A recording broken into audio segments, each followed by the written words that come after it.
warahmatullahi wabarakatuh.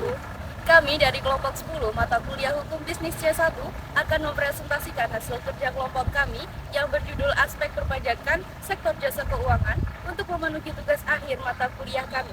Sebelumnya, izinkan kelompok kami memperkenalkan diri terlebih dahulu. Dengan saya Sofibel Fadila Sukma dengan akhiran NIM 2111. Selanjutnya, saya Aksa Jodi dengan akhiran NIM 286. saya Laili Veronica dengan akhiran NIM 269. Saya Karim Largita Anjani dengan akhiran NIM 296. Saya Mento Prasetyo dengan akhiran NIM 2162. Assalamualaikum warahmatullahi wabarakatuh. Waalaikumsalam warahmatullahi warahmatullahi. Selamat malam teman-teman semuanya. Kali ini kita mau presentasi ya, mata kuliah Hukum Bisnis C1 dengan judul Aspek Perpajakan Sektor Jasa Keuangan. Kita langsung aja ya, mulai dari yang mau presentasi bab pertama.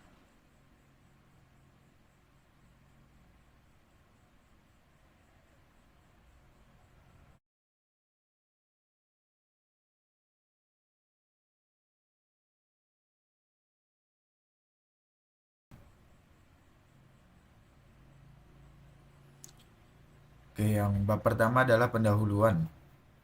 Next. Pajak merupakan wujud gotong royong dalam bernegara. Dalam bergotong royong, anggota masyarakat yang memiliki kemampuan besar akan berperan lebih besar, sedangkan bagi masyarakat yang berkemampuannya kecil, berperan lebih kecil. Dan bagi yang tidak mampu, tidak diwajibkan untuk membayar iuran. Namun demikian, manfaat dari yang dapat dinikmati oleh setiap anggota masyarakat tidak dibedakan berdasarkan besarnya peran serta yang diberikan. Next. Selanjutnya adalah pengertian pajak. Secara bahasa, berdasarkan Kamus Besar Bahasa Indonesia, pajak adalah pungutan wajib. Biasanya berupa uang yang harus dibayar oleh penduduk sebagai sumbangan wajib kepada negara atau pemerintah sehubungan dengan pendapatan, kepemilikan, harga beli barang, dan sebagainya. Sedangkan menurut Undang-Undang Ketentuan Umum dan Tata Cara Perpajakan, tata cara pajak adalah kontribusi wajib kepada negara yang terutang oleh orang pribadi atau badan yang bersifat memaksa berdasarkan undang-undang dengan tidak mendapatkan imbalan secara langsung dan digunakan untuk keperluan negara bagi sebesar-besarnya kemakmuran rakyat. Next.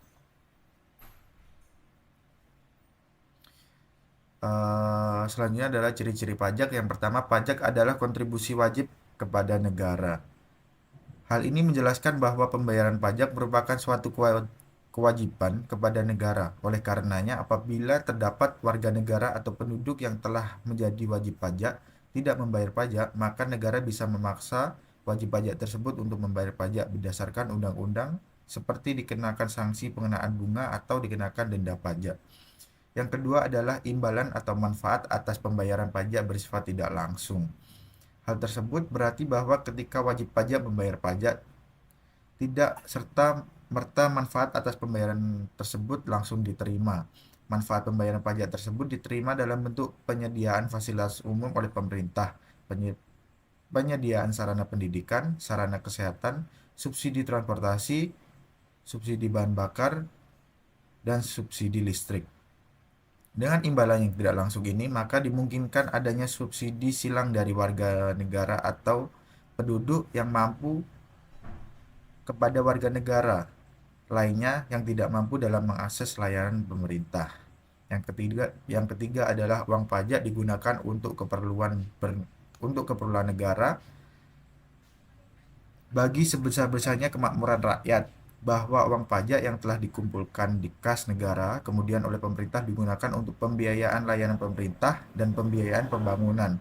Diharapkan dengan layanan pemerintah dan pembangunannya semakin baik, kesejahteraan bersama dapat tercapai sebagaimana dicita-citakan oleh pendiri bangsa dalam pembukaan Undang-Undang Dasar 1945. Selanjutnya, next.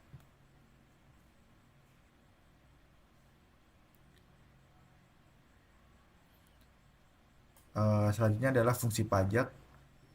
Di sini peran pajak dalam perekonomian tidak hanya terbatas sebagai sumber pendapatan negara saja. Selain sebagai sumber pendapatan negara, pemerintah juga menggunakan instrumen fiskal untuk mengatur kondisi sosial dan ekonomi masyarakat serta mendistribusikan kembali pendapatan. Berikut adalah beberapa fungsi pajak. Yang pertama adalah fungsi budgeter.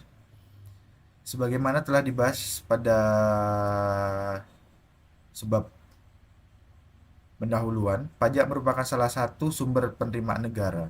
Pada saat wajib pajak membayar pajak melalui bank atau kantor pos, uang yang diterima oleh bank atau kantor pos tersebut dimasukkan kepada kas negara.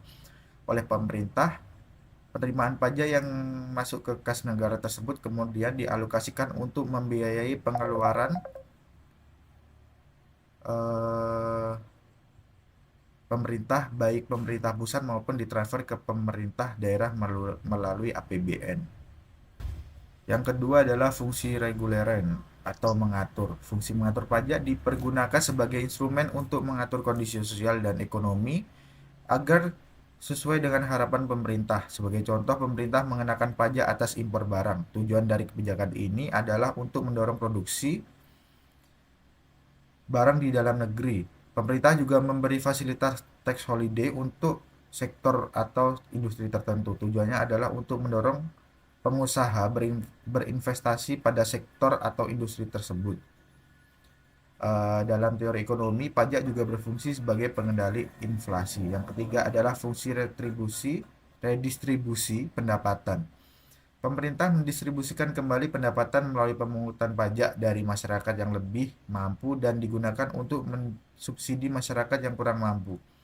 Sebagai contoh, tarif pajak penghasilan dibuat progresif agar kenaikan penghasilan yang diperoleh juga diikuti dengan kenaikan pajak penghasilan yang harus dibayar. Di sisi lain, bagi masyarakat berpenghasilan rendah tidak dikenakan pajak. Uang pajak tersebut kemudian digunakan untuk berbagai jenis subsidi bagi masyarakat yang berpenghasilan rendah.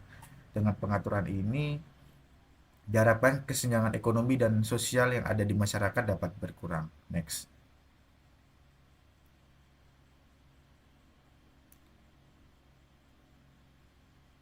Manfaat pajak.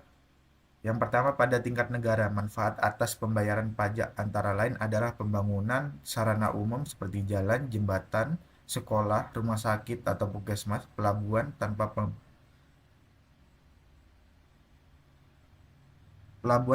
pembangunan sarana umum, perekonomian,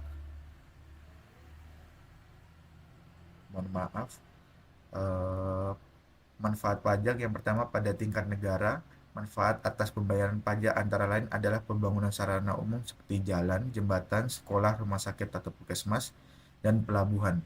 Tanpa pembangunan sarana umum, perekonomian sebuah negara tentu tidak akan berkembang. Selain prasarana umum, uang pajak juga digunakan untuk gaji dosen, gaji guru, gaji dokter, anggota TNI atau Polri, dan gaji aparat sipil negara lainnya yang memberikan pelayanan pemerintah kepada masyarakat. Next. Adapun jenis pajak,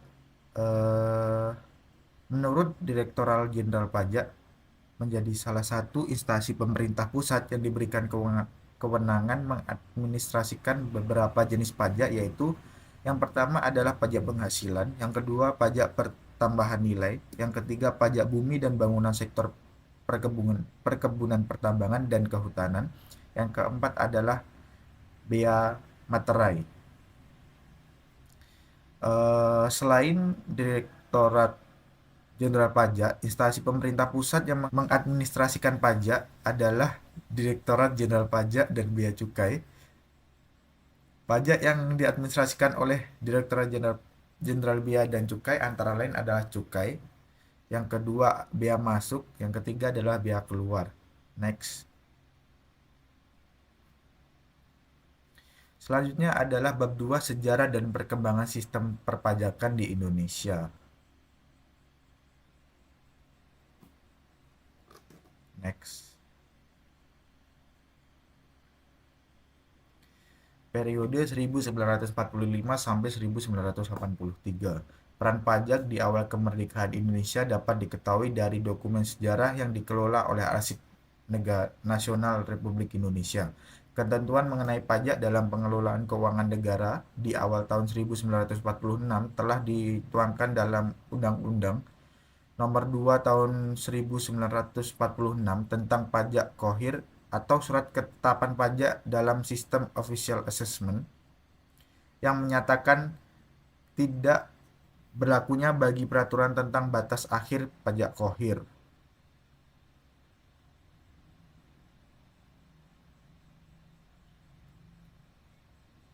Selanjutnya adalah periode 1983 sampai 2002. Kebutuhan dana untuk pembangunan infrastruktur dalam rangka mendorong pertumbuhan ekonomi antara 1973 sampai 1980 didukung oleh penerimaan negara dari ekspor minyak bumi dengan harga jual yang tinggi.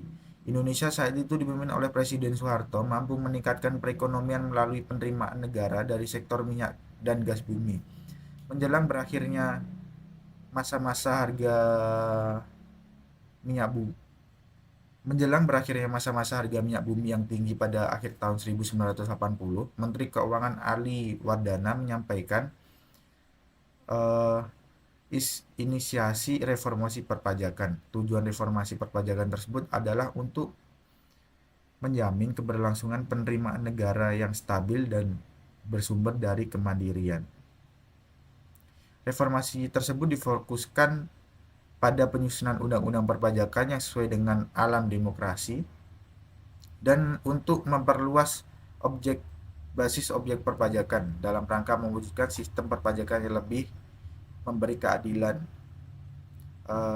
Menurut McGillis sebagai ahli perpajakan dari Amerika Serikat, diundang Kementerian Keuangan untuk memberikan masukan terhadap pelaksanaan reformasi bidang perpajakan. Setelah melalui beberapa tahap, akhirnya reformasi perpajakan tersebut menghasilkan Undang-Undang Nomor 6 Tahun 1983 tentang ketentuan umum dan tata cara perpajakan. Selanjutnya Undang-Undang Nomor 7 Tahun 1983 tentang pajak penghasilan atau PPh dan Undang-Undang Nomor 8 Tahun 1983 tentang pajak pertambahan nilai atau PPN. Namun dalam pelaksanaannya, Undang-Undang PPN ini ditunda pemberlakuannya yaitu pada Januari tahun 1984. Dengan demikian, sistem pemungutan pajak yang semula official assessment berdasarkan Undang-Undang Perpajakan Kolonial yang disusun sebelum tahun 1945 kemudian diubah menjadi sistem self assessment yang ditandai dengan berlakunya undang-undang perpajakan tersebut. Beberapa hal positif dan penting dapat diidentifikasi dalam penerapan sistem self-assessment. Ini yang pertama adalah sistem baru memberikan kewenangan wajib pajak untuk menghitung penghasilan setahun dan mengalihkan dengan tarif pajak progresif yang sesuai dengan jumlah penghasilannya untuk memperoleh jumlah pajak yang terutang. Kedua, Direktorat Jenderal Pajak sebagai otoritas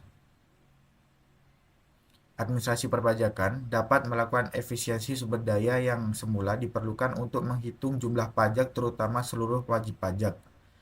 Dapat dialihkan untuk lebih fokus dalam pelayanan pajak, melakukan penegakan hukum, dan edukasi perpajakan dalam rangka meningkatkan kepatuhan wajib pajak. Ketiga, pemerintah dapat memperoleh penerimaan pajak dari pemungutan pajak yang dilakukan pada tahun kalender yang sama.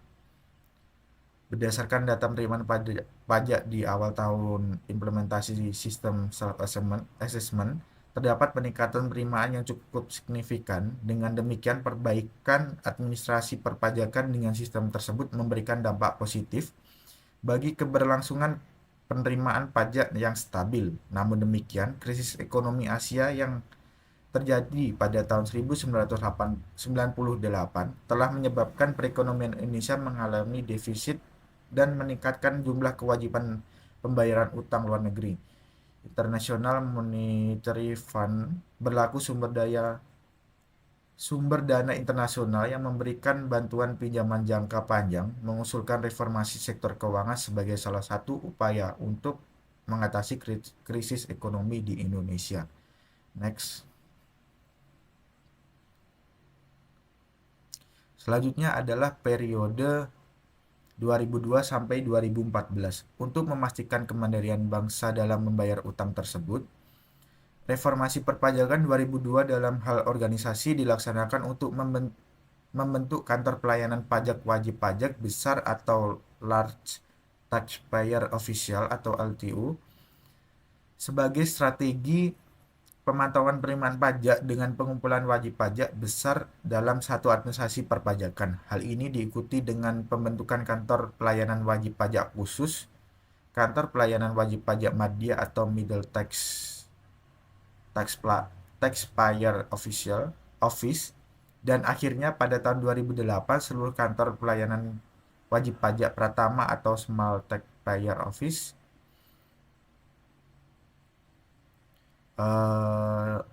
Dari itu, bentuk kantor pelayanan wajib pajak tersebut adalah merupakan model yang umumnya diterapkan di negara-negara lain untuk memudahkan pemantauan kepatuhan pajak dan efeknya pada penerimaan pajak yang optimal.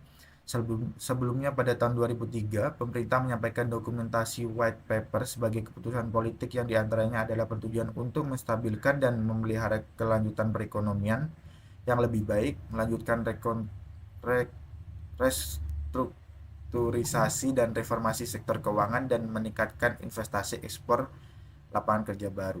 Reformasi perpajakan merupakan bagian dari reformasi sektor keuangan.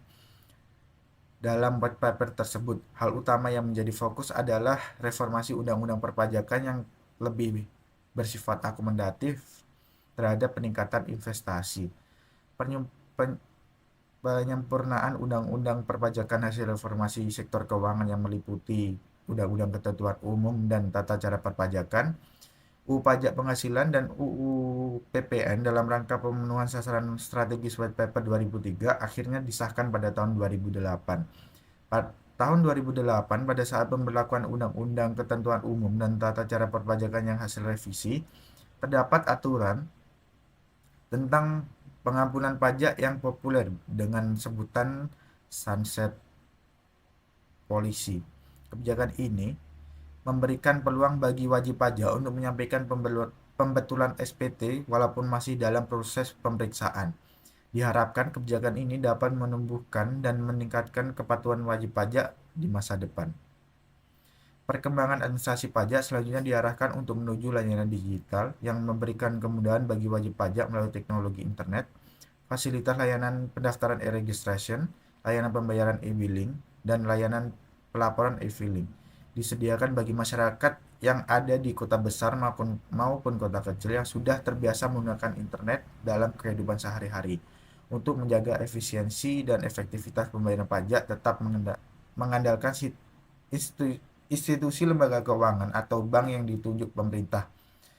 Digital service tersebut diharapkan mampu meningkatkan kepatuhan wajib pajak dengan kemudahan transaksi maupun waktu yang bisa dihemat dalam menunaikan kewajiban pajak tanpa harus mengunjungi kantor pelayanan pajak. Dalam hal pembangunan sumber daya manusia yang berkarakter di tahun 2012, Kementerian Keuangan telah menetapkan nilai-nilai organisasi. Direktorat Jenderal Pajak juga mengadopsi nilai-nilai tersebut untuk meningkatkan integritas pegawai DJP serta membentuk lembaga internal dalam rangka memulihkan kepercayaan masyarakat terhadap institusi perpajakan. Next.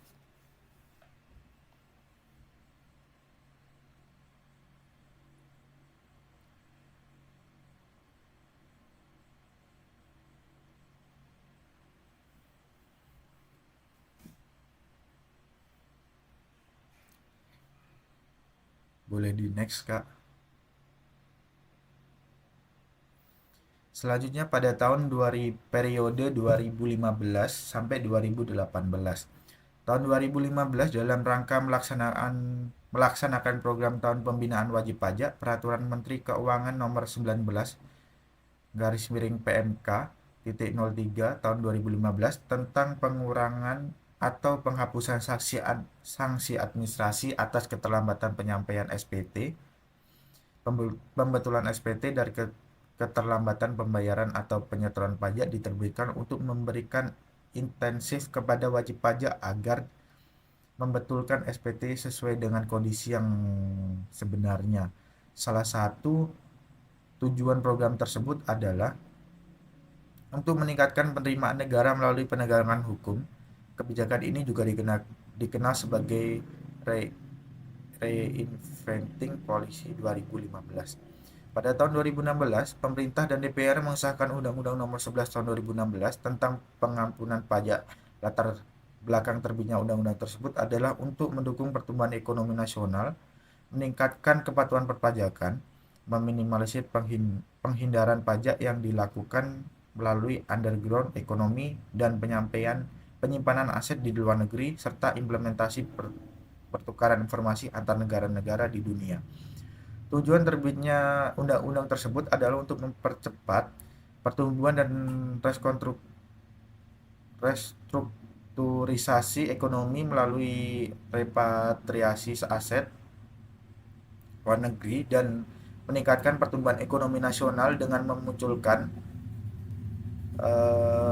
underground ekonomi menjadi aktivitas yang menunjang pertumbuhan ekonomi dengan lebih terarah pada kesejahteraan masyarakat, mendorong reformasi perpajakan yang lebih berkeadilan serta memperluas basis data perpajakan dan meningkatkan penerimaan pajak. Tindak lanjut pertukaran informasi diwujudkan dengan perlakuan Automatic Exchange of Information antara Indonesia dengan negara treaty partners dalam rangka memperkecil kemungkinan penghindaran pajak melalui transaksi ekonomi lintas negara dengan standar yang diatur oleh Organization for Economic Cooperation and Development. Kegiatan edukasi dalam meningkatkan kepatuhan wajib pajak juga menjadi program jangka panjang Direktorat Jenderal Pajak di tahun 2016. Sasaran yang dituju dalam program ini adalah calon wajib pajak masa depan, yaitu generasi muda yang ada dalam lingkup pengendalian formal tingkat dasar, menengah, dan tinggi. Harapannya yang akan diwujudkan dengan adanya program ini adalah wajib pajak sejak masih berusia muda telah mengenal budaya membayar pajak, manfaat, dan fungsi pajak bagi mereka, dan pajak sebagai kewajiban bernegara. Next. Sekian dari saya, selanjutnya dilanjutkan oleh rekan saya. Baiklah, saya akan menjelaskan materi bab 3, yaitu pajak dalam angka.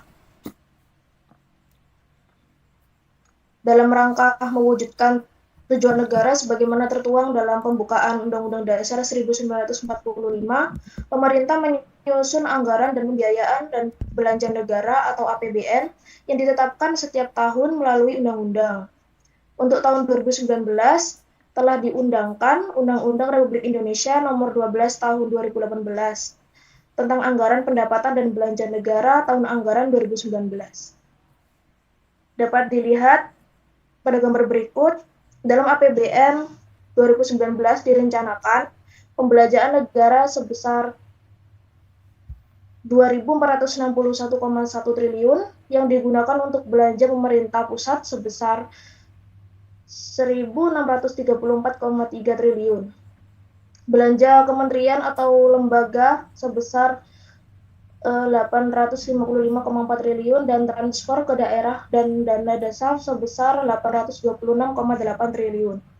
Untuk pembiayaan belanja di atas, pemerintah merencanakan penerimaan dari dalam negeri sebesar 2.165,1 triliun yang berasal dari penerimaan perpajakan sebesar 1.786,4 triliun. Penerimaan negara bukan pajak sebesar Penerimaan negara bukan pajak sebesar 378,3 triliun serta hibah sebesar 400 miliar. Kekurangan pembiayaan diperoleh dari pembiayaan utang sebesar 353,3 triliun dan pembiayaan investasi yang mengurangi utang sebesar 75,9 triliun. Sektor perpajakan berperan sebesar 72,59% dari belanja negara atau 82,51% dari penerimaan negara.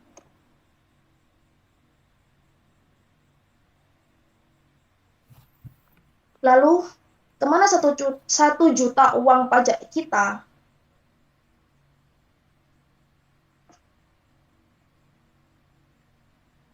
Satu juta uang pajak kita dimanfaatkan dalam hal-hal sebagai berikut, seperti pembangunan gedung sekolah, pembangunan rumah sakit, pembangunan jalan, dan pembangunan jembatan sebagai sarana bagi masyarakat agar lebih sejahtera.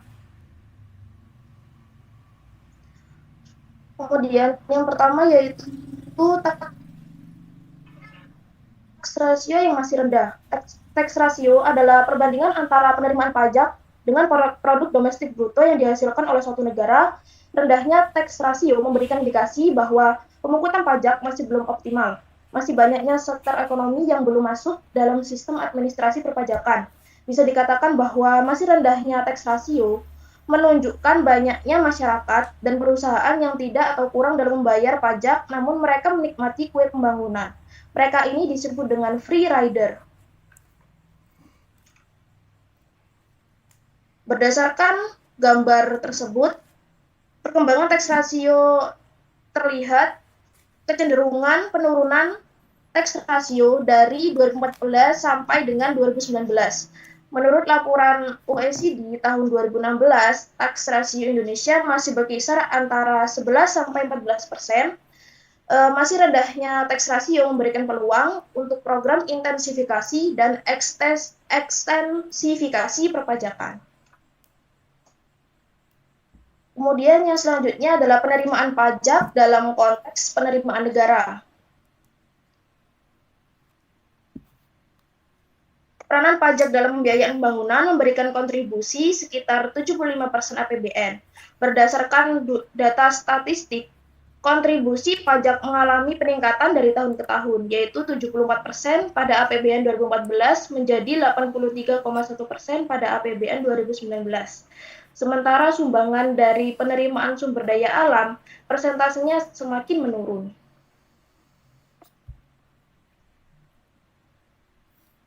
Sementara itu, penerimaan perpajakan terdiri dari penerimaan pajak serta bea dan cukai, yang masing-masing dikelola oleh Direktorat Jenderal Pajak dan Direktorat Jenderal Bea dan Cukai. Pada APBN 2019, penerimaan pajak direncanakan sebesar 1.577,6 triliun dan penerimaan bea dan cukai sebesar 208,8 triliun.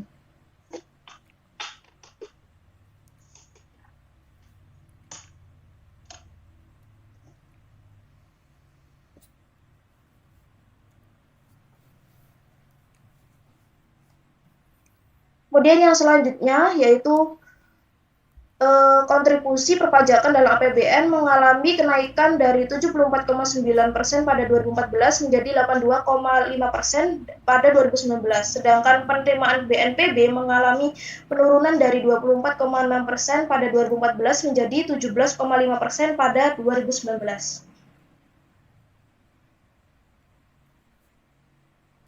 Kemudian yang selanjutnya merupakan diagram penerimaan pajak berasal dari pembayaran pajak oleh wajib pajak badan dan wajib pajak orang pribadi atau perorangan. Berdasarkan data laporan tahunan DJP 2017, kontribusi penerimaan pajak masih didominasi oleh penerimaan dari pembayaran pajak korporasi yaitu wajib pajak badan. Kemudian yang ketiga yaitu kepatuhan pajak.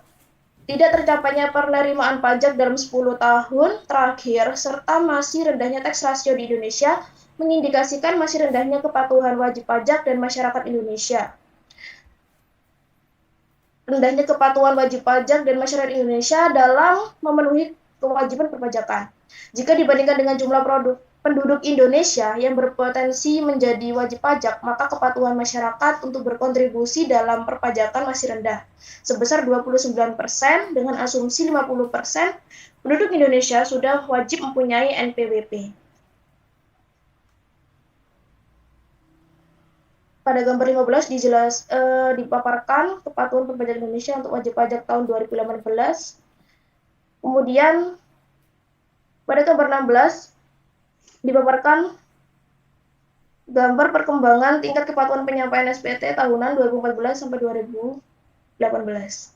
Berdasarkan data penerimaan SPT tahunan di DJP tahun 2012, tingkat kepatuhan pelaporan SPT tahunan sebesar 72,6% dari wajib pajak terdaftar. Sekian penjelasan dari saya, bisa dilanjutkan oleh teman yang lain. Baik, terima kasih untuk Kakak Laili telah memberikan kesempatan saya untuk menjelaskan bab 4. Di sini saya ingin memaparkan tentang hak dan kewajiban perpajakan.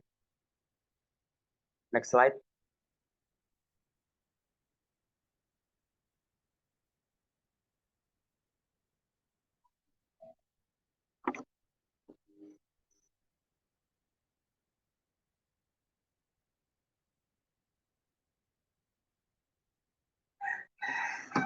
Sebelumnya, apakah suara saya terdengar?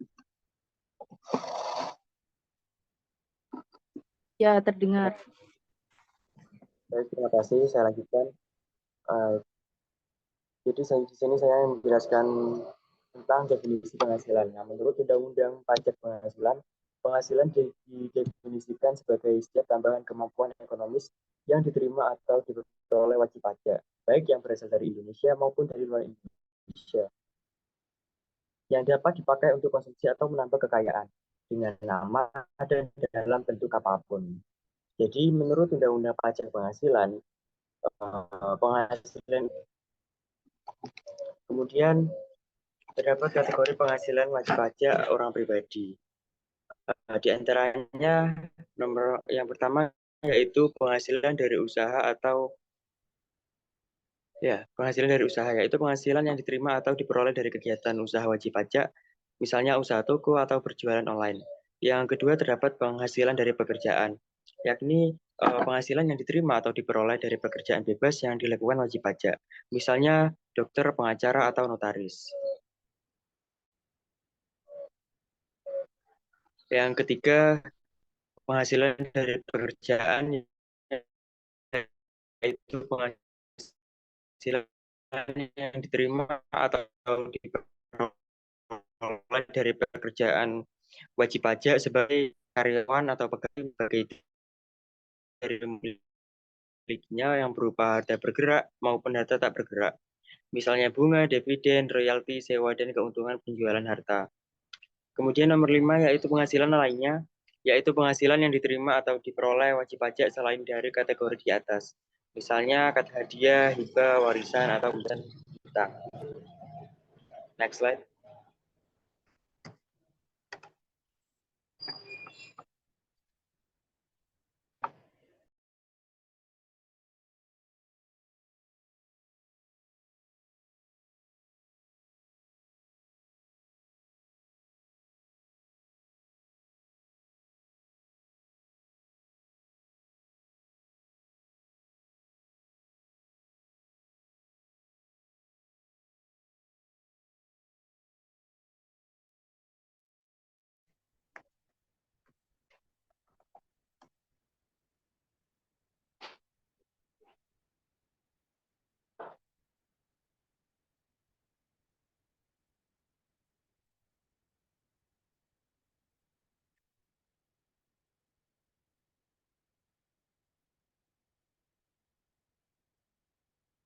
Mohon maaf, terkendala jaringan.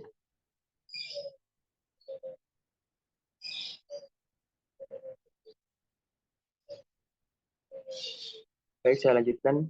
Kemudian di sini dipaparkan tentang proses pelaporan penghasilan dalam SPT atau surat pemberitahuan tahunan.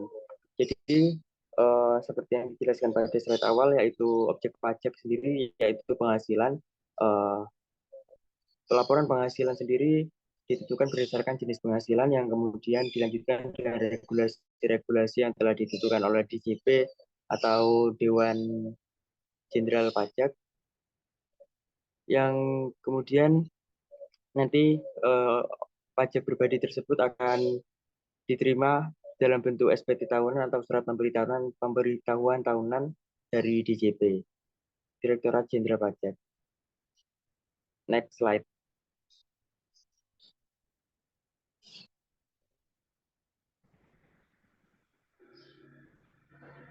Kemudian ada hak perpajakan bagi wajib pajak orang pribadi.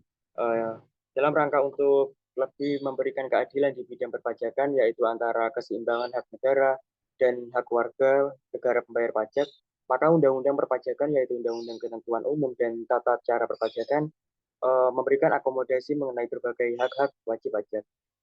Di antaranya yang pertama ada hak atas kelebihan pembayaran pajak. Nah, dalam hal pajak yang terutang untuk suatu tahun pajak ternyata lebih kecil dari jumlah kredit pajak, atau dengan kata lain pembayaran pajak yang dibayar atau dipotong atau dipungut lebih besar dari yang seharusnya terhutang. Maka wajib pajak mempunyai hak untuk mendapatkan kembali kelebihan tersebut. Nah, pengembalian kelebihan pembayaran pajak dapat diberikan dalam waktu 12 bulan sejak surat permohonan diterima secara lengkap. Bagi wajib pajak yang patuh, pengembalian kelebihan pembayaran pajak dapat dilakukan paling lambat 15 menit hari kerja atau PPh atau pajak penghasilan orang pribadi.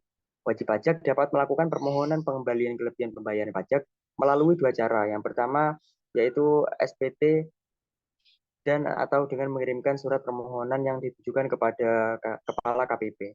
Apabila DJP atau Direktorat Jenderal Pajak terlambat mengembalikan kelebihan pembayaran yang semestinya dilakukan, maka wajib pajak berhak menerima bunga sebesar 2% per bulan maksimum 24 bulan.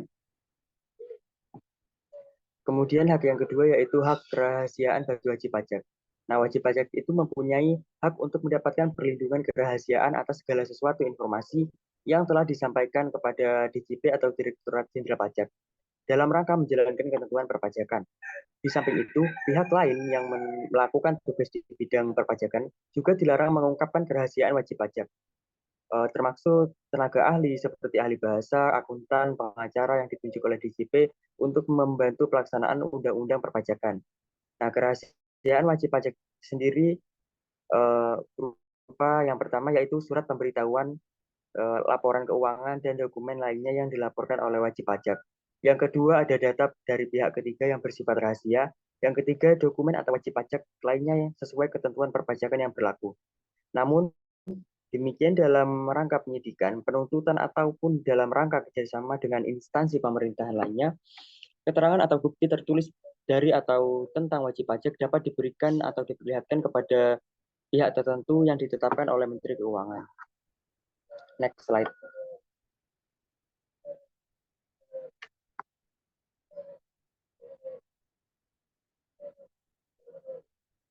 Next. Nah, setelah hak perpajakan bagi wajib pajak orang, kemudian terdapat kewajiban perpajakan bagi wajib pajak orang pribadi. Ya, setiap orang yang telah memenuhi persyaratan subjektif ataupun objektif sekaligus pada saat yang bersamaan memiliki kewajiban perpajakan yang harus dipenuhi.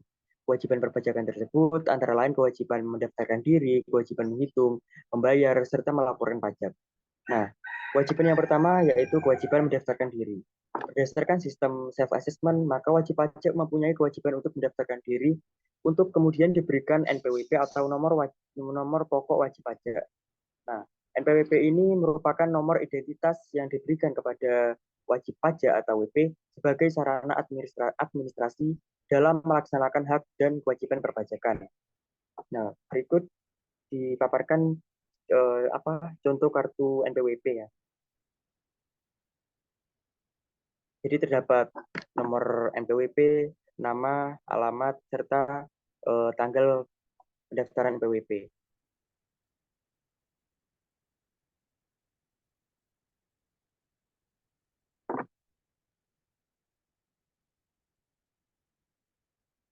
Oh, maaf, kenapa ini ya?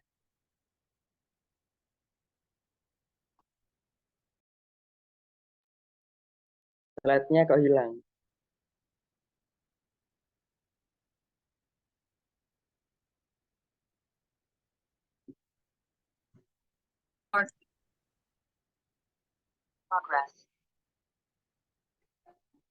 Baik, kemudian setelah hak, saya menjelaskan tentang kewajiban perpajakan bagi wajib pajak orang pribadi. Nah, selain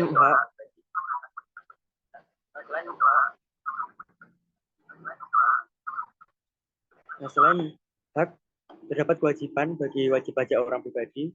Yang pertama, terdapat kewajiban mendaftarkan diri.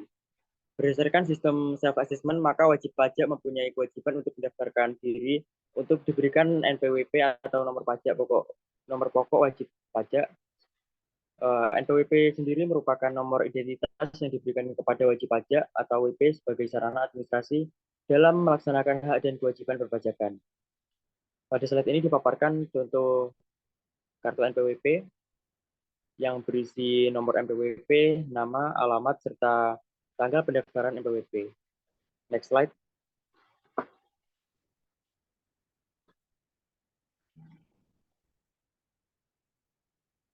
Kewajiban yang kedua yaitu kewajiban menghitung pajak. Menghitung berarti proses menentukan pajak yang harus dibayar. Secara umum, untuk menghitung pajak digunakan sistem self-assessment, yaitu wajib pajak menghitung sendiri pajak yang terutang. Menghitung pajak secara self-assessment atau secara menghitung sendiri lebih banyak diterapkan dalam pemenuhan kewajiban perpajakan tahunan atau SPT. Kewajiban garis besar, secara garis besar, item-item yang dipertimbangkan dalam penghitungan pajak secara self-assessment yaitu yang pertama penghasilan, yang kedua pengurangan penghasilan, yang ketiga penghasilan itu, yang keempat penghasilan kena pajak, yang kelima tarif pajak, kemudian terdapat besarnya pajak berhutang. Nah, kemudian secara garis besar terdapat dua pengurang penghasilan bruto untuk wajib pajak orang pribadi. Yang pertama yaitu biaya untuk mendapatkan, menagih, dan memelihara penghasilan. Contohnya biaya marketing agen, asuransi. Yang kedua, penghasilan tidak kena pajak atau PTKP dengan ketentuan-ketentuan tertentu. Slide selanjutnya.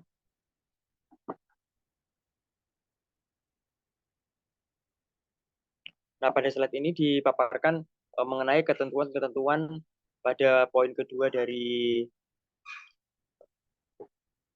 pengurang penghasilan bruto untuk wajib pajak orang pribadi, yaitu penghasilan tidak kena pajak. Ketentuannya sebagai berikut yang dipaparkan dalam tabel 1.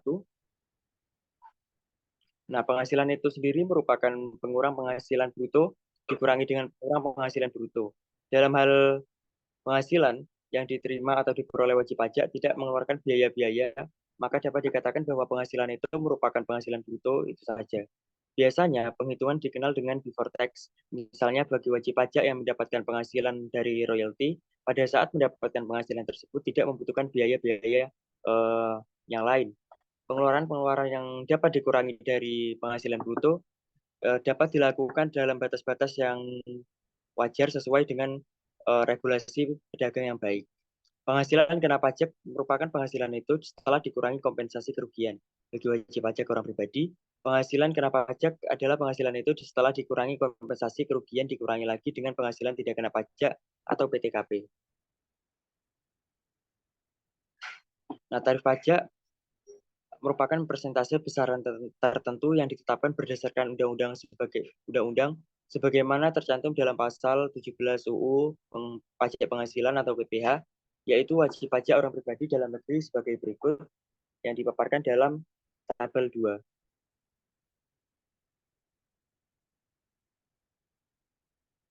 Nah, pajak terutang sendiri merupakan pajak yang harus dibayar dalam suatu masa pajak atau tahun pajak yang diperoleh dengan cara mengalihkan penghasilan kena pajak dengan tarif pajak sesuai ketentuan.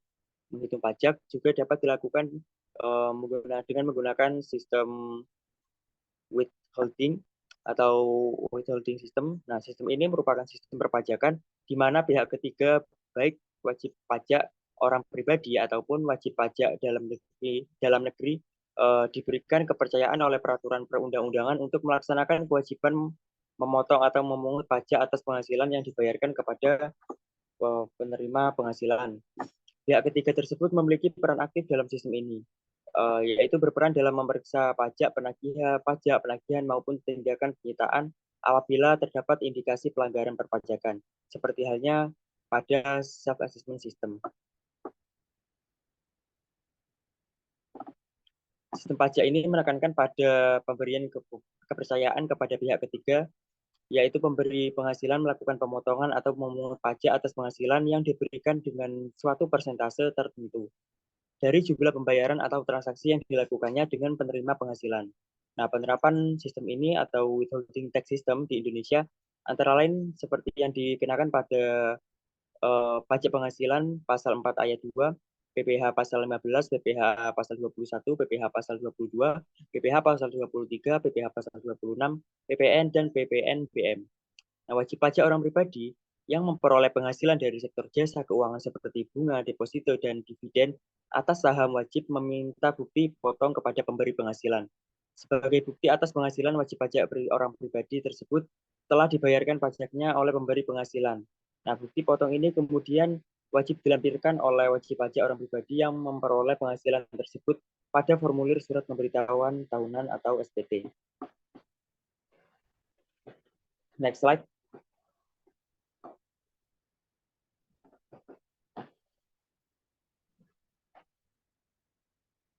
Slide selanjutnya.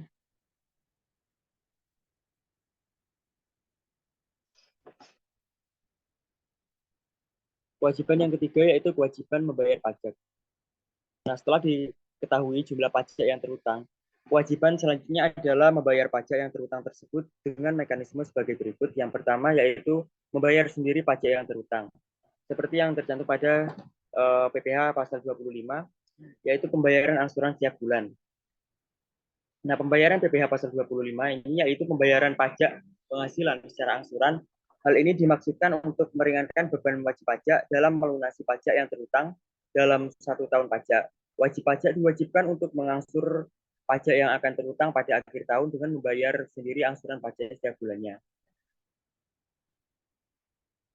Selain PPh pasal 25, terdapat pembayaran sesuai dengan PPh pasal 29 pada saat penyampaian SPT tahunan.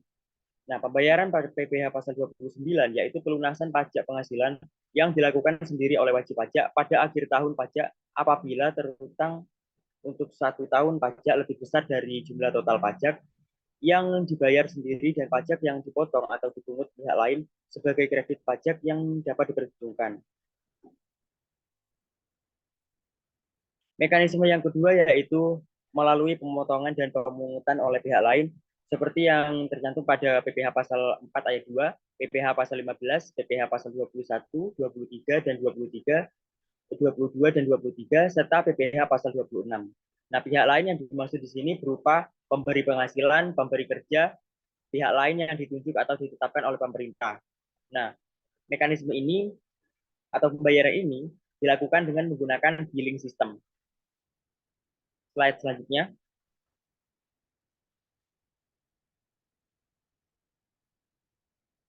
Nah, kewajiban yang terakhir yaitu kewajiban melaporkan pajak. Nah, untuk mempertanggungjawabkan pemenuhan kewajiban pajak dalam satu masa pajak atau tahun pajak, maka wajib pajak melaporkan diharuskan melaporkan kepada otoritas pajak menggunakan surat pemberitahuan tahunan atau SPT. Baik, sekian pemaparan materi ini dari saya. Untuk materi selanjutnya saya serahkan kepada rekan saya. Terima kasih. Oke, saya akan presentasi bab 5 tentang layanan perpajakan. Next.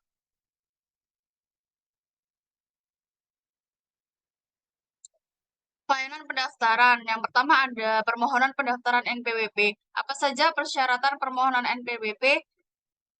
Yang pertama ada wajib pajak orang pribadi yang tidak menjalankan usaha atau pekerjaan bebas.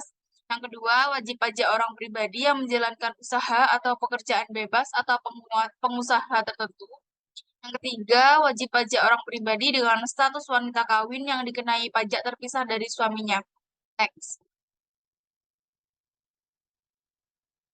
Bagaimana caranya? Untuk memperoleh NPWP, pelaku jasa sektor keuangan dapat mendaftarkan diri ke Kantor Pelayanan Pajak atau KPP, Kantor Pelayanan Penyuluhan dan Konsultasi Perpajakan atau KP2KP, layanan di luar kantor pajak atau pos pelayanan pajak, mobile tax unit, garansi gerai pajak, dan lain-lain. Dengan melampirkan persyaratan permohonan atau dapat melalui pendaftaran secara online melalui aplikasi e-registration pada alamat http erek.pajak.go.id yang tidak memakan waktu sampai 15 menit. Next.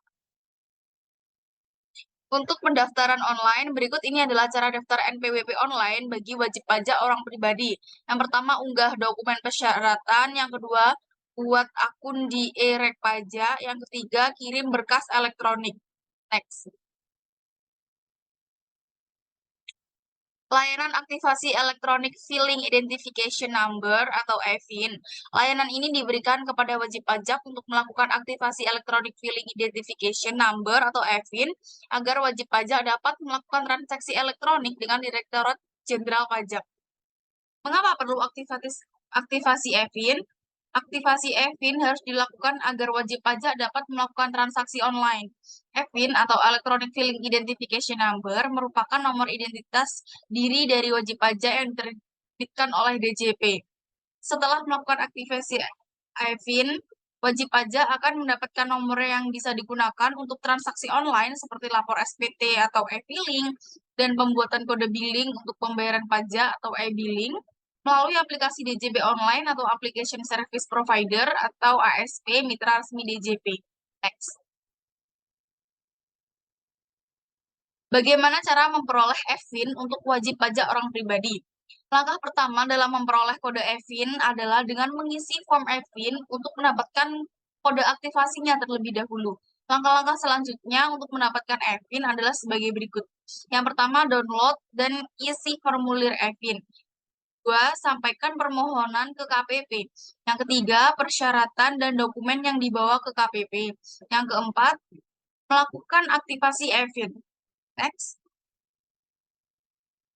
Layanan edukasi. Layanan edukasi dalam rangka ingin memperoleh informasi dan atau konsultasi perpajakan secara umum dapat dilakukan di Helpdesk KPP atau KP2KP atau LDK, layanan yang diberikan menyangkut peraturan perpajakan secara umum.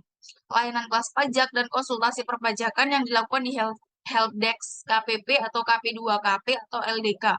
Yang kedua, layanan telepon ke call center DJP 1500-200, yaitu pemberian informasi perpajakan berdasarkan pernyataan atau permintaan dari masyarakat dan atau wajib pajak melalui sarana pelayanan media sosial dengan akun Twitter @kringpajak atau akun Facebook, Twitter, dan Instagram @ditjenpajakri dan live chat melalui laman www.pajak.go.id.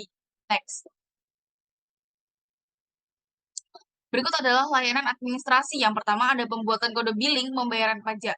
Kewajiban wajib pajak untuk melakukan pembayaran dan penyetoran pajak yang terutang. Pembayaran atau penyetoran pajak dilakukan secara elektronik melalui sistem billing DJP. Saluran layanan pembuatan kode billing untuk pembayaran pajak dapat dilakukan di KPP atau KP2KP, kantor pos, aplikasi DJP online, SMS ID billing Telkomsel bintang 141 bintang 500 pagar. Teller bank, penerimaan pembayaran pajak, internet banking atau mobile banking, layanan di luar kantor pajak, application service provider atau ASP yang ditujukan DJP dan Kring Pajak 1500-200. Setelah memperoleh kode billing, maka dapat membayar pajak pada bank atau kantor pos, penerima pembayaran pajak atau ATM, mini ATM di KPP, dan internet banking atau mobile banking. Next. Yang kedua, layanan pelaporan SPT. Nah, saluran wajib pajak untuk layanan pelaporan SPT sebagai berikut. Yang pertama, datang langsung ke TPT di KPP atau KP2KP. Layanan di luar kantor, jenis layanan yang diberikan antara lain. Yang pertama ada pelaporan SPT massa dan SPT tahunan. Yang kedua, penyampaian permohonan. Yang ketiga, ada pelaporan perpajakan selain SPT seperti laporan pendapatan harta tambahan, pasca amnesti pajak. Yang kedua, melalui pos atau jasa ekspedisi, kurir layanan yang diberikan antara lain menyampaikan SPT massa dan SPT tahunan, menyampaikan laporan selain SPT, dan menyampaikan permohonan perpajakan. Yang ketiga, melalui saluran elektronik layanan yang diberikan antara lain menyampaikan SPT massa dan tahunan, dan pelaporan selain SPT dilakukan secara elektronik melalui DJP online. Yang keempat, bisa melalui pihak ketiga layanan yang diberikan oleh pihak ketiga, yaitu application service provider. Nah, pelayanan yang diberikan adalah menyampaikan SPT tahunan SPT tahunan dan SPT massa. Ada 4 provider mitra DJP, yaitu laman www.spt.go.id, www.pajakku.com, ada fform.bri.go.id, dan www.online.pajak.com. Next. Untuk layanan administrasi. Untuk pelaporan SPT terkait dengan aspek jasa keuangan antara lain yang pertama, pelaporan SPT massa PPh pasal 23 dan atau pasal 26 kewajiban untuk melaporkan pajak yang dilakukan pemotongan pajak yang dikenakan pada penghasilan atas modal, penyerahan jasa atau hadiah dan penghargaan selain yang telah dipotong PPh pasal 21. Yang kedua ada pelaporan SPT massa PPh pasal 4 ayat 2, kewajiban untuk melaporkan pajak atas penghasilan dalam bentuk bunga deposito serta tabungan lainnya, bunga obligasi serta surat utang negara, dan juga bunga simpanan yang telah dibayarkan oleh koperasi ke anggota koperasi orang pribadi. Ada penghasilan berupa hadiah undian, next. Yang ketiga ada pelaporan SPT tahunan PPh orang pribadi 177 SS kewajiban melaporkan penghasilan selain dari usaha dan atau pekerjaan bebas dengan jumlah penghasilan bruto tidak lebih dari 60 juta setahun bagi wajib pajak orang pribadi. Yang keempat, pelaporan SPT tahunan PPh orang pribadi 1770 S kewajiban untuk melaporkan pajak atas penghasilan dari suatu atau lebih pemberi kerja dalam negeri lainnya dan atau yang dikenakan penghasilan pajak final dan atau bersifat final bagi wajib pajak orang pribadi. Yang kelima, pelaporan SPT tahunan PPh orang pribadi 1770 kewajiban untuk melaporkan penghitungan dan atau pembayaran pajak, objek pajak dan atau bukan pajak dan atau harta dan kewajiban sesuai dengan ketentuan peraturan undang-undang untuk suatu tahun pajak atau bagian tahun pajak bagi wajib pajak orang pribadi. SPT tahunan PPh wajib pajak orang pribadi 1770 digunakan untuk melaporkan penghasilan dari usaha pekerjaan bebas dari suatu atau lebih pemberian kerja yang dikenakan pajak penghasilan final atau bersifat final dan atau dalam negeri lainnya atau luar negeri. Next. Untuk pelaporan SPT terkait dengan aspeknya, yaitu yang ketujuh ada pelaporan SPT pembetulan hak wajib pajak yang dengan kemauan sendiri dapat membetulkan SPT yang telah disampaikan. Nah, dalam hal wajib pajak pembetulan sendiri, SPT tahunan yang mengakibatkan utang pajak menjadi lebih besar kepadanya dikenakan sanksi administrasi berupa bunga sebesar 2% per bulan atas jumlah pajak yang berkurang dibayar, dihitung sejak saat penyampaian SPT berakhir sampai dengan tanggal pembayaran, dan bagian dari dihitung penuh 1 bulan. Dalam hal wajib pajak pembetulan sendiri, SPT massa yang mengakibatkan utang pajak menjadi lebih besar, kepadanya dikenai sanksi administrasi berupa bunga sebesar 2% per bulan atas jumlah pajak yang berkurang dibayar, dihitung sejak jatuh tempo pembayaran sampai dengan tanggal pembayaran, dan bagian dari bulan dihitung penuh dengan 1 bulan. Laporan pengalihan dan realisasi investasi harta tambahan dan laporan penempatan harta tambahan yang berada di dalam wilayah NKRI. Kewajiban menyampaikan laporan bagi seluruh wajib pajak yang telah diterbitkan surat keterangan pengampuan pajak atau amnesti pajak yang berlaku sampai dengan tahun 2020. Nah, kewajiban penyampaian laporan tidak berlaku pada berikut ini, next. Yang pertama, wajib pajak dalam surat keterangan semata-mata mendeklarasikan harta tambahan yang berada di luar negara Kesatuan Republik Indonesia dan tidak dialihkan ke dalam wilayah negara Kesatuan Republik Indonesia dan atau 72 seri literasi keuangan buku 10 aspek perpajakan sektor jasa keuangan. Yang kedua, wajib pajak yang dalam surat keterangan penggunaan tarif sebagaimana yang dimaksud dalam pasal 4 ayat 3 Undang-Undang Nomor 11 Tahun 2016 tentang pengampuan pajak. Pelaporan SPT massa PPh final mengungkapkan harta bersih atau pas final hak wajib pajak untuk mengungkapkan harta yang belum atau kurang diungkapkan dalam surat pernyataan yang telah memperoleh surat keterangan pengampuan pajak atau amnesti pajak atau harta yang belum dilaporkan dalam SPT PPh bagi wajib pajak yang tidak menyampaikan surat pernyataan sampai dengan periode pengampuan pajak berakhir sepanjang Direktorat Jenderal Pajak belum menemukan data dan atau informasi mengenai harta yang dimaksud. Next. Pelayanan permohonan. Yang pertama, surat keterangan bebas PPh pasal 21, pasal 22, selain impor PPh pasal 22, pasal 23, layanan ini diberikan kepada wajib pajak yang mengajukan permohonan fasilitas dibebaskan dari PPh pasal 21 pasal 22 selain impor, PPh pasal 22 impor atau PPh pasal 23. Yang kedua, surat keterangan bebas pemotongan PPh atas bunga deposit dan tabungan serta diskonto sertifikat Bank Indonesia yang diterima atau diperoleh dana pensiun yang pendiriannya telah disahkan oleh Menteri Keuangan. Layanan ini diberikan kepada wajib pajak yang mengajukan permohonan fasilitas dibebaskan dari PPh atas bunga deposito dan tabungan serta diskonto sertifikat Bank Indonesia yang diterima atau diperoleh dana pensiun yang pendiriannya telah disahkan oleh Menteri Keuangan. Yang ketiga, surat keterangan bebas pemotongan dan atau pemungutan PPh bagi wajib pajak yang dikenai PPh berdasarkan Peraturan Pemerintah Nomor 23 Tahun 2018, 73 seri literasi Keuangan Buku 10. Aspek perpajakan sektor jasa keuangan, layanan ini diberikan kepada wajib pajak yang dikenai PPh yang bersifat final berdasarkan Peraturan Pemerintah Nomor 23 Tahun 2018 yang mengajukan permohonan pembebasan dari pemotongan dan atau pemungutan PPh yang bersifat final, yang tidak bersifat final. Yang keempat, legalisasi surat keterangan bebas PPh pasal 21, 22, 23. Layanan ini diberikan kepada wajib pajak yang mengajukan permohonan legalisasi surat keterangan bebas PPh pasal 21, 22, 23 yang telah diterima oleh wajib pajak. Yang kelima, legalisasi surat keterangan bebas PPh pasal 21, 22, 23 terkait Peraturan Pemerintah Nomor 23 Tahun 2018. Layanan ini diberikan kepada wajib pajak yang mengajukan permohonan legalisasi surat keterangan bebas PPh pasal 21, 22, 23 terkait Peraturan Pemerintah Nomor 23 Tahun 2018 yang telah diterima wajib pajak. Yang keenam, untuk layanan lainnya, silakan hubungi KPP atau KP2KP atau Kering Pajak 1500-200. Next. Terima kasih penjelasan dari saya. Selanjutnya materi akan disampaikan oleh rekan saya. Baik, selanjutnya yaitu bab 6, aspek perpajakan di sektor jasa keuangan. Next.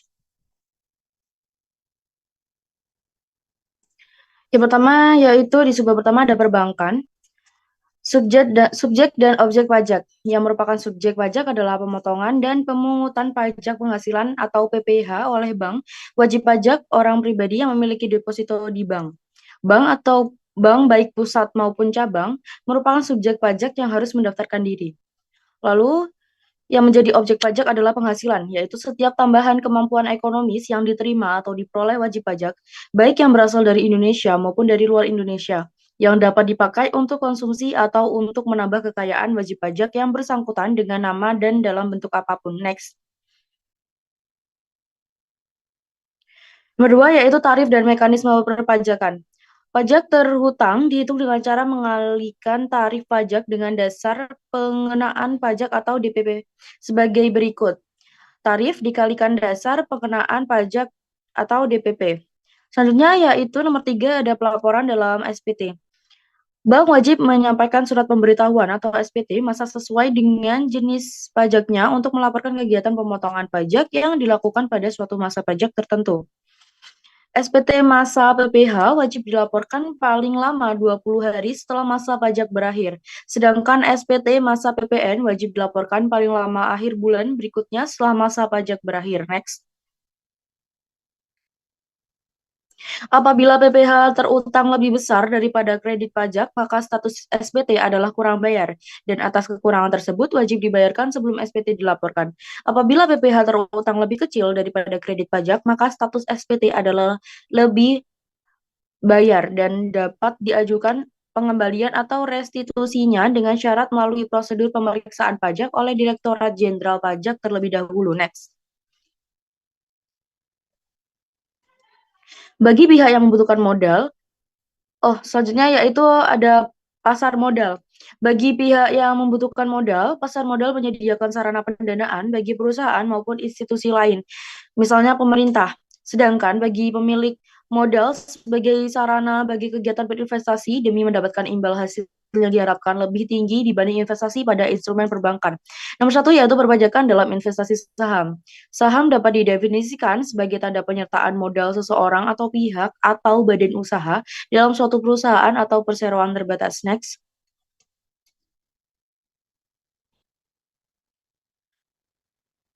Berikut adalah tipe pendapatan wajib pajak dalam negeri dan wajib pajak dalam luar negeri. Tipe pendapatan individu atau orang pribadi dan badan usaha. wajib pajak dalam negeri transaksi penjualan saham 0,1% dari nilai bruto transaksi penjualan saham. PPh pasal 4 ayat 2, transaksi penjualan saham terdiri berlaku tarif tambahan 0,5% dari nilai saham perusahaan pada saat penutupan bursa efek di akhir tahun 1996 atau nilai IPO saham untuk perusahaan diperdagangkan setelah 1 Januari 1997. Ditambahkan biaya transaksi BEI serta VAT broker fee sebesar 10%, sedangkan wajib pajak luar negeri transaksi penjualan saham 0,1% dari nilai bruto transaksi penjualan saham untuk PPh pasal 4 ayat 2. Next. Pajak yang dilaporkan dalam lampiran tersebut merupakan pajak yang bersifat final dan telah dipungut oleh penyelenggara bursa efek sehingga investor hanya cukup mencantumkan sebagai pelaporan saja dalam SPT PPh tahunan OP. Nomor 2, perpajakan dalam investasi surat utang atau obligasi. Obligasi sebagaimana pasal 1 angka 1 PP Peraturan Pemerintah 16 tahun 2009 tentang pajak penghasilan atas penghasilan berupa bunga obligasi adalah surat utang dan surat utang negara yang berjangka waktu lebih dari 12 bulan. Next. Nomor 3, perpajakan dalam reksadana. Reksadana merupakan produk investasi yang menghimpun dana dari investor. Kemudian, dana tersebut ditempatkan oleh manajer investasi ke dalam berbagai aset keuangan seperti saham, obligasi, dan deposito. Ketika dana terhimpun, reksadana tersebut menjadi subjek yang mewakili kumpulan dana dari masyarakat atau investor. Reksadana memiliki nilai aktiva bersih atau NAB, di mana merupakan hasil selisih dari perhitungan total aset reksadana berupa kas, deposito, saham, dan obligasi, dikurangi dengan kewajiban atau beban reksadana. Kewajiban reksadana meliputi biaya manajer investasi, bank kustodian, broker efek, pelunasan pembelian aset, dan pajak. Next. Selanjutnya yaitu lembaga pembiayaan. Lembaga pembiayaan adalah badan usaha yang melakukan kegiatan pembiayaan dalam bentuk penyediaan dana atau barang modal. Lembaga pembiayaan termasuk dalam industri keuangan non-bank. Lembaga pembiayaan antara lain meliputi perusahaan pembiayaan, perusahaan modal ventura, dan perusahaan pembiayaan infrastruktur.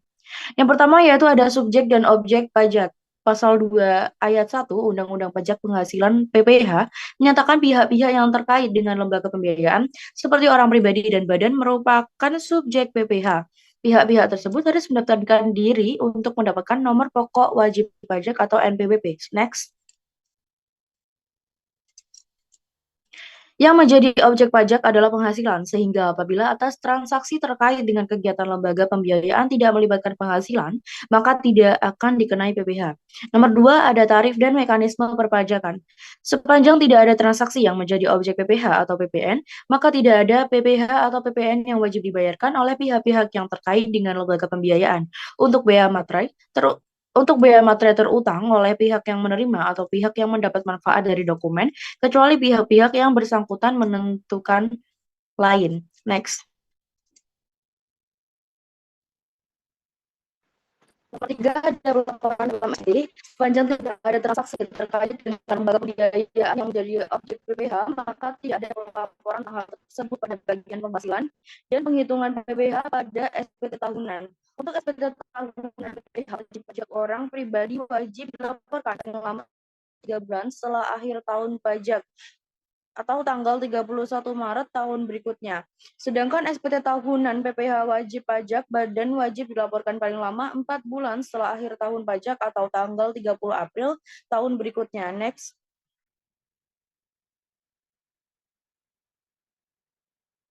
Selanjutnya yaitu ada dana pensiun. Yang pertama, definisi. Uang manfaat pensiun adalah penghasilan dari manfaat pensiun yang dibayarkan kepada orang pribadi peserta dana pensiun secara sekaligus sesuai ketentuan peraturan perundang-undangan di bidang dana pensiun oleh dana pensiun pemberian kerja atau dana pensiun lembaga keuangan yang pendiriannya telah disahkan oleh Menteri Keuangan. Nomor 2, jenis pensiun. Yang pertama, ada pensiun yang dibayarkan sekaligus. Dikenakan pajak penghasilan bersifat final atau pajak yang telah dipotong tidak diperhitungkan kembali dengan penghasilan lainnya bila ada dalam SP tahunan pajak penghasilan. Next. Yang kedua ada pensiun yang dibayarkan berkala. Dikenakan pajak penghasilan bersifat tidak final. Penghasilan pensiun yang diterima wajib pajak diberlakukan sama dengan penghasilan yang diterima seperti saat masih aktif bekerja atau tidak ada perbedaan. Nomor 3, hal yang harus diperhatikan saat menerima pensiun. Yang pertama, pensiun yang dibayarkan sekaligus. Pastikan bahwa pemberi penghasilan memberikan bukti pemotongan pajak penghasilan untuk Anda laporkan dalam SPT tahunan saat menerima penghasilan. Ingat, bukti pemotongan merupakan tanggung jawab pemotong pajak yang wajib dipenuhi karena telah memotong penghasilan Anda. Berdasarkan bukti potong tersebut, buat laporan SPT tahunan pajak penghasilan sesuai dengan kondisi penghasilan Anda. Yang kedua yaitu ada pensiun yang dibayarkan sekaligus. Pastikan bahwa setiap tahun pemberi penghasilan memberi bukti pemotongan pajak penghasilan untuk Anda laporkan dalam SPT tahunan. Berdasarkan bukti potong tersebut, buat laporan SPT tahunan pajak penghasilan sesuai dengan kondisi penghasilan Anda. Next.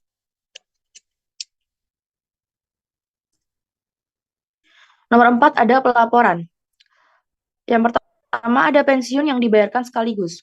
Penghasilan wajib pajak dicantumkan pada bagian penghasilan yang dipotong PPh final. Atas penghasilan dari pensiun yang dibayarkan sekaligus, tidak akan ada lagi pajak yang dibayarkan atau final.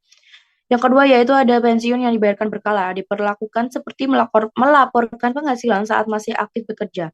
Penghasilan dari pensiun dihitung pajaknya, kemudian dikurangi dengan pajak yang selama ini telah dipotong setiap bulan oleh pemberi penghasilan. Next.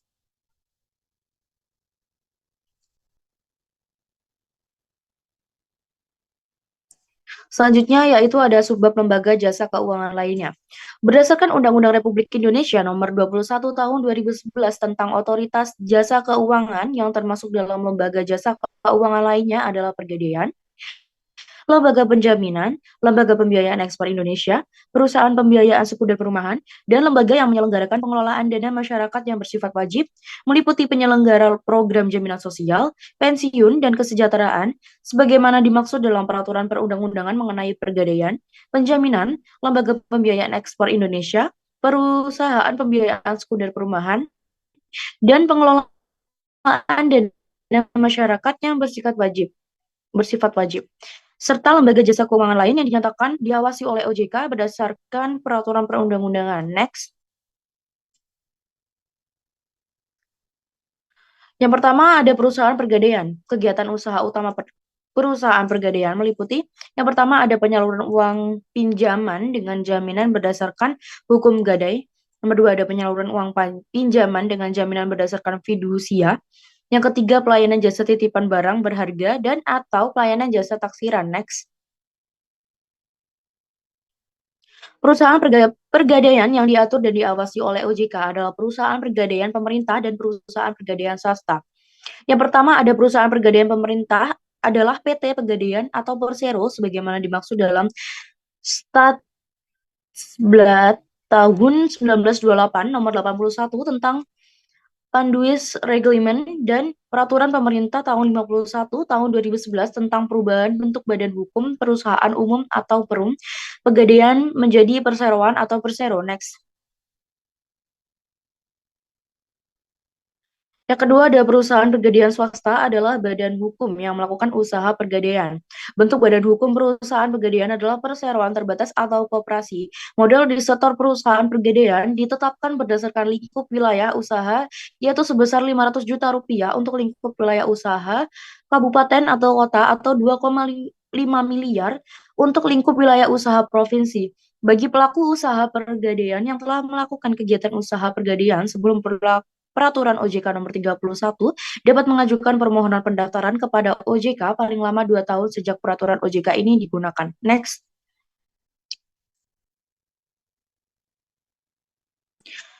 Dasar hukum gadai. Ketentuan gadai di Indonesia diatur dalam Kitab Undang-Undang Hukum Perdata yakni pasal 1150 sampai dengan 1160 dan Peraturan Otoritas Jasa Keuangan nomor 31 POJK 05 2016 tentang usaha pegadaian. Pelaksanaan gadai harus memenuhi hal-hal sebagai berikut. Yang pertama, ada gadai hanya atas benda bergerak. benda milik pemberi gadai atau milik orang lain yang dikuasakan kepada pemberi gadai, penyerahan penguasaan benda kepada penerima gadai, dan yang terakhir pemberian hak kepada penerima gadai untuk memperoleh pelunasan terlebih dahulu atas piutang kreditur lainnya. Next. Kewajiban perpajakan bagi nasabah gadai.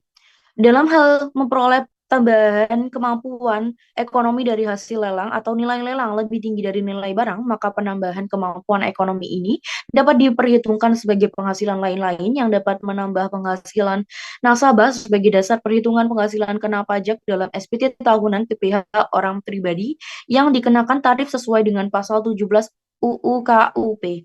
Next.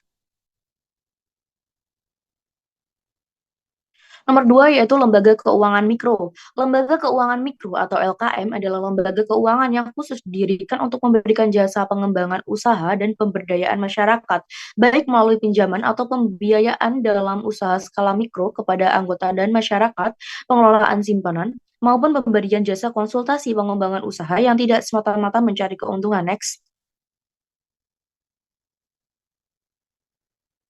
Kegiatan usaha LKM. Yang pertama, kegiatan usaha LKM meliputi jasa pengembangan usaha dan pemberdayaan masyarakat, baik melalui pinjaman atau pembiayaan dalam usaha skala mikro kepada anggota dan masyarakat, pengelolaan simpanan, maupun pemberian jasa konsultasi pengembangan usaha. Nomor 2, kegiatan usaha yang dapat dilakukan secara konvensional atau berdasarkan prinsip syariah. Yang ketiga, LKM dapat melakukan kegiatan berbasis fee sepanjang tidak bertentangan dengan kewajiban perpajakan penggunaan jasa LKM. Berdasarkan Peraturan Menteri Keuangan Nomor 111 PMK 03 2010 tanggal 14 Juni 2010 tentang tata cara pemotongan, penyetoran, dan pelaporan pajak penghasilan atas dividen yang diterima atau diperoleh wajib pajak orang pribadi dalam negeri, ada beberapa pasal yang patut disimak sebagai berikut. Yang pertama, pasal 1 ayat 1 menyebutkan bahwa atas penghasilan berupa dividen yang diterima atau diperoleh wajib pajak orang pribadi dalam negeri, dikenai pajak penghasilan sebesar 10% dari jumlah bruto dan bersifat final. Next. Yang kedua, pasal 1 ayat 2 menyebutkan bahwa dividen sebagaimana dimaksud pada ayat 1 adalah dividen dengan nama dan dalam bentuk apapun termasuk dividen dari perusahaan asuransi kepada pemegang polis dan pembagian sisa hasil usaha koperasi. Nomor 3 yaitu pasal 2 ayat 1 menyebutkan bahwa pengenaan pajak penghasilan yang bersifat final sebagaimana dimaksud dalam pasal 1 ayat 1 yang dilakukan melalui pemotongan oleh pihak yang membayar atau pihak lain yang ditunjuk selaku pembayar dividen. Next. Nomor 4 ada pasal 4 ayat 1 menyebutkan bahwa pihak yang membayar atau pihak lain yang ditunjuk selaku pembayar dividen wajib menyetor pajak penghasilan sebagaimana dimaksud dalam pasal 1 ayat 1 ke kas negara melalui kantor pos atau bank yang ditunjuk Menteri Keuangan dengan tanggal jatuh tempo penyetoran paling lama tanggal 10 bulan berikutnya setelah masa pajak berakhir. Nomor 5 pasal 5 ayat 1 menyebutkan bahwa pihak yang membayar atau pihak lain yang ditunjuk selaku pembayar dividen wajib menyampaikan lapor tentang pemotongan dan penyetoran pajak penghasilan sebagaimana dimaksud pasal 2 dan pasal 4 paling lama 20 hari setelah masa pajak berakhir. Next. Nomor 3 ada perusahaan penjaminan. Penjaminan kredit pada dasarnya adalah suatu kegiatan pemberian jaminan kepada pihak kreditur atas kredit atau pembiayaan atau fasilitas lain yang disalurkan kepada debitur akibat tidak dipenuhinya syarat agunan sebagaimana yang ditetapkan oleh kreditur. Lembaga penjamin pada saat ini diatur dalam Undang-Undang Nomor 1 Tahun 2016 tentang penjaminan dengan tujuan. Next.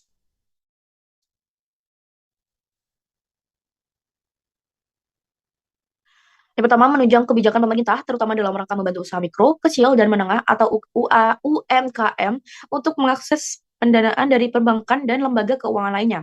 Nomor 2, meningkatkan akses bagi dunia usaha. Nomor 3, mendorong tumbuhnya pembiayaan dan terciptanya iklim usaha yang kondusif bagi peningkatan sektor ekonomi strategis. Nomor 4, meningkatkan kemampuan produksi nasional yang berdaya saing tinggi dan yang memiliki keunggulan untuk ekspor. Nomor 5, mendukung tumbuhnya perekonomian nasional. Dan yang terakhir, meningkatkan tingkat inklusivitas keuangan nasional. Next. Nomor 4, Lembaga Pembiayaan Ekspor Indonesia. Lembaga Pembiayaan Ekspor Indonesia atau LPEI dibentuk berdasarkan Undang-Undang Nomor 2 Tahun 2009 tentang Lembaga Pembiayaan Ekspor Indonesia. Secara khusus, LPEI mengemban tugas untuk mendukung kebijakan pemerintah dalam rangka mendorong program ekspor nasional melalui skema pembiayaan ekspor nasional (NEX). Pemerintah menetapkan kebijakan dasar pembiayaan ekspor nasional adalah untuk yang pertama mendorong terciptanya iklim usaha yang kondusif bagi peningkatan ekspor nasional, nomor 2 mempercepat peningkatan ekspor nasional, nomor 3 membantu peningkatan kemampuan produk nasional yang berdaya saing tinggi dan memiliki keunggulan untuk ekspor, dan mendorong pengembangan usaha mikro, kecil, menengah, dan koperasi untuk mengembangkan produk yang berorientasi ekspor (NEX). Nomor 5 yaitu Perusahaan Pembiayaan Sekunder Perumahan. PT SMF Persero merupakan lembaga keuangan berbentuk perseroan terbatas yang didirikan untuk melakukan kegiatan usaha di bidang pembiayaan sekunder perumahan. Pembiayaan sekunder perumahan dilakukan melalui sekuritas aset keuangan atau KPR (NEX).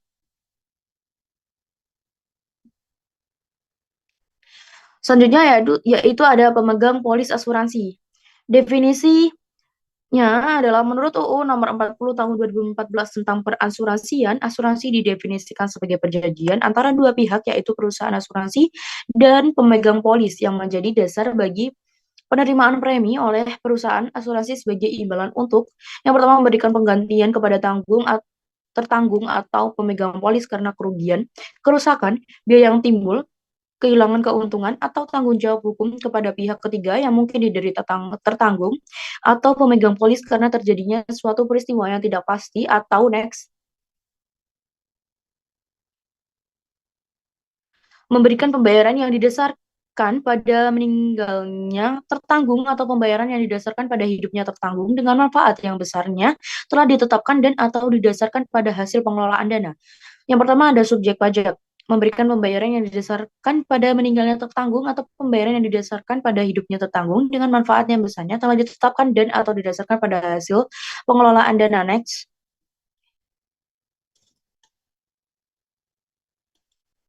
B. Objek pajak. Pajak yang dikenakan terhadap pemegang polis terbatas pada penghasilan yang diperoleh dari perusahaan asuransi.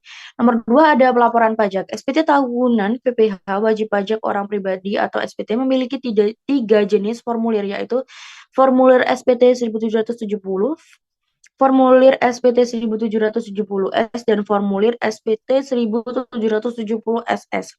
Pemegang polis dapat memilih menggunakan formulir SPT 1770 atau 1770S disesuaikan dengan jenis penghasilannya.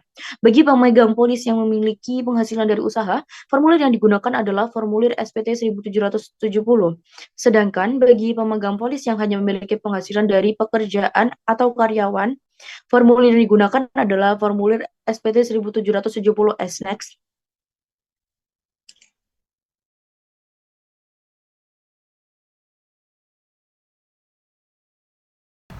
Sekian pemaparan materi dari kelompok kami.